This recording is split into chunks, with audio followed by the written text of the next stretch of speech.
வணக்கம். India today C voter கருத்து கணிப்பு ஒன்று வந்திருக்கு. அது ஆல் இந்தியா லெவல்ல வந்து மூட் ஆஃப் த நேஷன் அப்படிங்கிற பேர்ல வந்திருக்கு. ஆனா நம்ம வந்து குறிப்பா வந்து அதை பத்தி மொத்தத்தையும் பத்தி பார்க்க போறதில்ல. தமிழ்நாட்டை பத்தி அவங்க என்ன சொல்லியிருக்காங்க அப்படிங்கிறத பத்தி தான் இப்ப நம்ம இந்த காணொலியில பார்க்க போறோம். காணொலிக்கு வாங்க. அதாவது அந்த சி ஓட்டருடைய அந்த கருத்து கணிப்பின்படி இப்போ இன்னைக்கு எலெக்ஷன் நடந்ததுன்னா தமிழ்நாட்டில் வந்து கண்டிப்பாக திராவிட முன்னேற்ற கழகம் தான் மீண்டும் ஆட்சியை பிடிக்கும். அதுக்கான ஒரு வாய்ப்பு தான் இருக்கு. அந்த மாதிரி சொல்லியிருக்காங்க. அதுல என்ன சொல்றாங்கன்னா, முன்ன வந்து 47% இருந்த இந்த ஆதரவு வந்து திமுகவுக்கு, அதாவது இந்தியா கூட்டணிக்கு இப்ப 48 ஆயிருக்கு அப்படிங்கிறாங்க.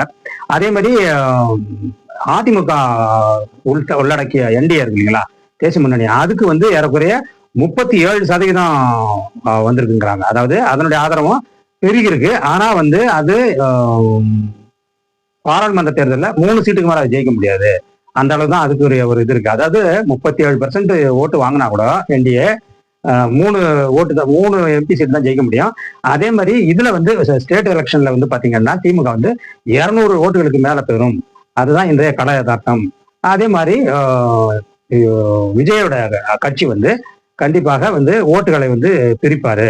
அது எப்படி பிரிப்பாருன்னா, திமுக ஆதரவு ஓட்டுகளையும் பிரிப்பாரு, அதிமுகல இருந்து ஒரு கோர் ஓட்டுகளா தன் பக்கம் கொண்டு வருவாரு, நாம் தமிழர் கட்சியில இருந்து கொண்டு வருவார் அப்படிங்கிற அந்த துணி உட்பட அந்த கருத்து கணிப்புல இந்த விவரங்கள்லாம் வந்திருக்கு.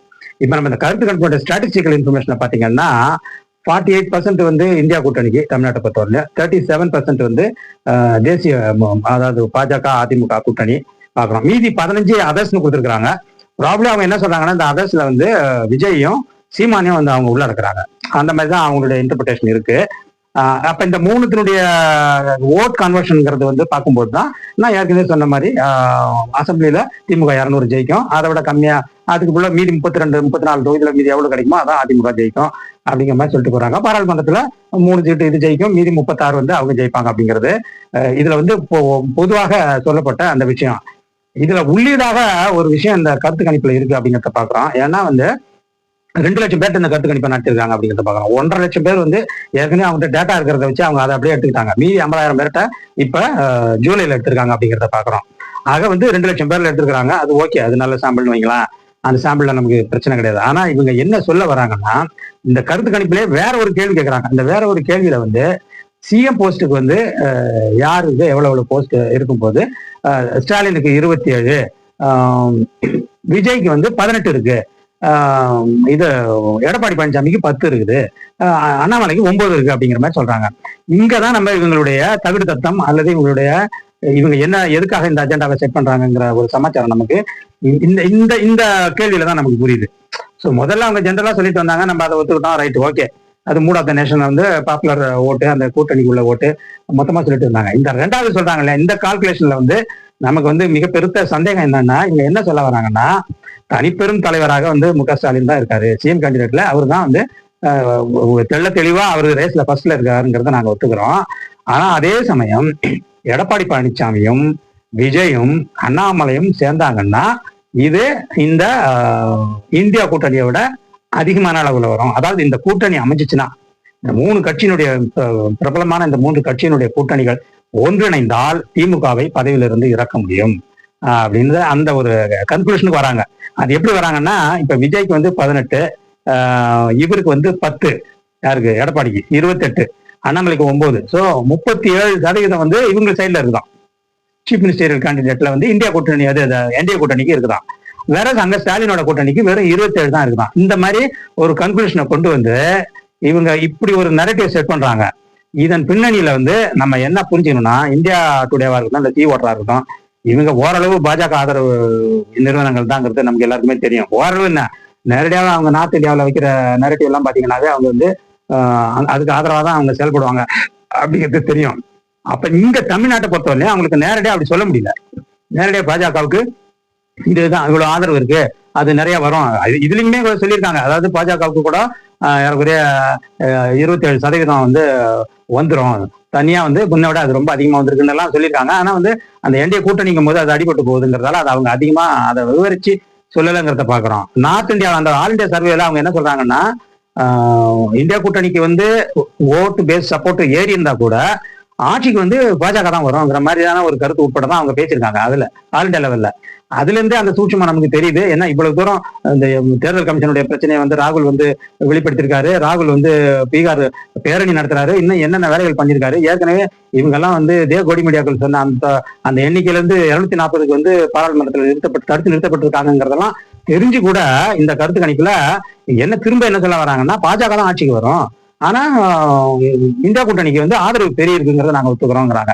சோ அதுல இருந்தே அவங்களுடைய அந்த டபுள் மைண்டு அல்லது வந்து இரட்டை வேடம், அதாவது இங்கேயும் இதுக்கும் தாளம் போடுறது அதுக்கும் தாளம் போடுறது, அந்த தன்மை வந்து நமக்கு மிக தெளிவா புரிஞ்சுங்கிறத பாக்குறோம். அதை நேரடியா தமிழ்நாட்டுல சொன்னாங்கன்னா மாட்டிக்குவாங்கிறதுக்காக தான் வந்து இங்க தமிழ்நாட்டை பொறுத்தவரை அவங்க வேற விதமா சொல்றாங்க. அந்த நரேட்டிவே வந்து நேரடியா வந்து ஆன்டி டிஎம்கே இல்ல ஆன்டி இந்தியா அலையன்ஸ் சொல்லாம இப்படி எல்லாம் சொல்றாங்க. எப்படி வராங்க, இப்ப இந்த கட்சிகள் எல்லாம் தனித்தனியா நிக்குது, அதிமுக தனியா நிக்குது, தாவேகா தனியா நிக்குது, அதே மாதிரி சீமான் தனியா நிக்கிறாரு, பாஜக தனியா நிக்குது, பாஜகவும் அதிமுகவும் ஒன்னா நிக்கிறாங்க. ஆக இப்ப இவங்க எல்லாமே தனித்தனியா நிக்கிறதால ஓட்டு ஸ்பிளிட் ஆயிட்டு அந்த ஸ்பிளிட்டோட பலன் வந்து திமுகவுக்கு கிடைக்குது. அதிலும் குறிப்பாக ஆன்டி இன்கம்பன்சியோட அந்த ஓட்ஸை கூட, ஆன்டி இன்கம்பன்சி வந்து திமுகவுக்கு எதிரான ஓட்டு, அந்த ஓட்டை கூட விஜய் வந்து பிரிச்சு எடுத்துறாரு தனியா. அதை பிரிச்சு எடுக்கிறதால இன்னும் திமுகவோட அந்த வெற்றி வாய்ப்பு இன்னும் பிரகாசமா இருக்கு, இன்னும் அதிகமாக்கி தான் விஜயோடைய அரசியலால நடக்குது அப்படிங்கிற மாதிரி அவங்க சொல்றாங்க. அப்ப அந்த நம்ம இதுல நம்ம என்ன புரிஞ்சுக்கணும்னா, அவங்க வந்து இன்னில இருந்து இந்த கருத்து கணிப்பின் மூலமாக இன்னும் மாசத்துக்கு ஒரு கருத்து கணிப்பு பண்ணுவாங்கன்னு வைங்களா. இதுல எல்லாமே வந்து இப்ப அவங்க என்ன சொல்லுவாங்கன்னா, தொடர்ந்துட்டியா வந்து இந்த நெரட்டிவ வந்து எப்படி செட் பண்ணுவாங்கன்னா, நீங்க தனித்தனியா இருந்தீங்கன்னா திமுகவை வீழ்த்த முடியாது, அதே மாதிரி தனித்தனியா இருந்தீங்கன்னா உங்களால ஒரு வீட்டுக்கு ஒரு ஓட்டு கூட ஜெயிக்க முடியாது. சட்டமன்றத்துல வேணா சில சீட்ஸ் ஜெயிக்கலாமே ஒழிய, அதாவது தவகவும் சரி அதிமுகவும் சரி அல்லது பாஜகவும் சரி, தனித்தனியா நின்னீங்கன்னா என்ன நடக்கும்னா, ஒரு சில சட்டமன்றத்துல ஒரு சில ஓட்டுகள் ஜெயிக்கலாம், பாராளுமன்றத்துல உங்க கூட்டணி சார்பா 3 பேர் யாராவது ஜெயிக்கலாம். அது எந்தெந்த தொகுதி நான் ஸ்பெசிஃபை பண்ணல, ஆனா 3 ஜெயிக்கணும்னு சொல்லியிருக்காங்க. இவங்க ஏற்கனவே இவங்க சொன்னதே நடக்கலங்கிறத நம்ம பாக்குறோம். சட்டமன்றத்துல சில தொகுதிகள் உங்களுக்கு இந்த 3 கட்சிகளுக்கும் தனித்தனியா கூட கிடைக்கலாம். ஆனா நீங்க அணியில நின்னீங்கன்னா எல்லாமே அமித்ஷா சொல்ற மாதிரி இந்தியா கூட்டணிக்கு கீழே வந்து நீங்க ஒரு குடையின் கீழ் வந்து ஒரு கேண்டிடேட் காமனான ஒரு பிரச்சாரம் பண்றது, இல்ல காமனா ஒரு கூட்டணி கொள்கை வைக்கிறது, அதன் மூலமாக கேண்டிடேட்ஸை வந்து ஒரு எலக்டோரல் அண்டர்ஸ்டாண்டிங் வந்து எல்லா கட்சியில இருந்தும் பரவலா கேண்டிடேட்ஸ் நல்ல கேண்டிடேட்ஸா போடுற மாதிரி நீங்க பண்ணீங்கன்னா திமுகவை கண்டிப்பாக தோற்கடிக்க முடியும். திமுக தோற்கடிக்க முடியாத கட்சி கிடையாது. அது வந்து இப்போதைக்கு அவங்க கூட்டணி பலமா இருக்கிறதுனால, உங்க கூட்டணி வீக்கா இருக்கிறதுனால அது உங்களால முடியல ஒழிய, மற்றபடி நீங்க வந்து தனித்தனியா இருந்தீங்கன்னா நீங்க உருப்பட மாட்டீங்க.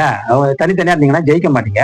மறுபடியும் வந்து திமுகவுக்கு தான் நீங்க உதவி செய்யறீங்க, காங்கிரஸுக்கு தான் உதவி செய்யறீங்க, விடுதலை சிறுத்தைகளுக்கு தான் உதவி செய்யறீங்க. அதை நீங்க தெரிஞ்சு நடந்துங்க, அதுக்கேற்ப ஸ்ட்ராட்டஜியை வந்து நீங்க மாத்தி நடந்துங்க, மாத்தி அமைங்க அப்படின்னு தான் இந்த கருத்து கணிப்பின் மூலமா சொல்றாங்க. அப்ப அதன் மூலமாக கோடி மீடியாவுக்கும் வந்து ஒரு மெசேஜ் போகுது. என்ன மெசேஜ்னா, அங்க பாருங்க, இது சம்பந்தமாவே நீங்க தமிழ்நாட்டுல ஒரு நரேட்டிவ் செட் பண்ணுங்க. அதாவது விஜயனுடைய தாவைக்கா தனித்து இருந்தாலோ அல்லது அது அதிமுக பாஜக கூட்டணியில சேராம இருந்தாலோ, இல்ல இவங்க 2 கூட்டணியிலுமே சீமானுடைய நாம் தமிழர் கட்சியும் வராம இருந்தாலும் தனித்தனியா இருந்தீங்கன்னா வந்து அந்த ஆடுகள் தனித்தனியா மாடுகள் தனித்தனியா இருக்கும்போது சிங்கம் வேட்டையாடின மாதிரி அந்த கதை தான் நடக்க போகுது. அது நடக்கிறதுக்கு நீங்க வழி அமைச்சு கொடுக்காதீங்க, அது வந்து உங்களுக்கே வந்து பாதகமா முடிஞ்சிடும். ஆக பார்த்து புதுசா நடந்துங்க அப்படிங்கிற ஒரு வார்னிங்கோட தான் வந்து இந்த கருத்து கணிப்பு நடத்திருக்காங்க அப்படிங்கிறதா நமக்கு இதுல இருந்து தெரியுது. ஏன்னா இவங்க வந்து போடுற அந்த பிட்டு, இவங்க போடுற அந்த கேள்வி, இவங்க என்ன மாதிரியான கேள்விகளை முன்வைக்கிறாங்க, அதை எப்படி வந்து நரேட்டிவ் வந்து கொண்டு வராங்க அப்படிங்கிறது எல்லாமே வந்து நமக்கு தேர்தல் கருத்து கணிப்புல நான் நிறைய வருஷம் இருந்ததால என்னால இதை தெளிவா கணிக்க முடியும். ஆக இந்த மாதிரியான ஒரு நரேட்டிவ் தான் செட் பண்றாங்க. திமுகவுக்கு ஒன்றும் பிரச்சனை இல்லைங்கிற மாதிரி அப்படியே சொல்லிட்டு நீங்க ஒத்துமையா இருந்தீங்கன்னா திமுகவை வந்து எப்படியும் வந்து வீழ்த்திடலாம். அதுக்கான நரேட்டிவை நீங்க செட் பண்ணுங்க. ஊடக பிராத்தலிஸ்ட் இருக்காங்கல்ல, கோடி மீடியா பிராத்தலிஸ்ட் தமிழ்நாட்டுல, அவங்களுக்கும் இது ஒரு மெசேஜ் தான். அதாவது நீங்களுமே வந்து தொடர்ந்து உங்களுடைய விவாதங்கள்ல வந்து ஒன்றுபட்டால் உண்டு வாழ்வு, 3 கட்சியும் ஒன்றுபட்டா வந்து திமுக வீழ்த்திடலாங்கிற மாதிரியான அந்த நரேட்டிவை வந்து தொடர்ந்து பேசிட்டே இருந்தீங்கன்னா இந்த தேர்தலில் வந்து மாற்றத்தை கொண்டு வர முடியும். என்டிஏ கூட்டணி வந்து ஆட்சி அமைக்கிறதுக்கு, விஜய்க்கு கணிசமான சில இடங்கள் கொடுக்கறதுக்கு, விஜய் கூட மந்திரி சபையிலே பங்கேற்கிறது எல்லாமே வந்து வாய்ப்புகள் பிரகாசமா இருக்கு கூட்டணியில இருந்தா அப்படிங்கிற மாதிரி நரேட்டிவை செட் பண்ண சொல்லி தான் இந்த கருத்து கணிப்பு நடத்துறதுக்காக நம்ம டீகோட் பண்றோம். அடுத்த அமர்வுல வேற ஒரு விஷயத்தை பார்ப்போம். நன்றி, வணக்கம்.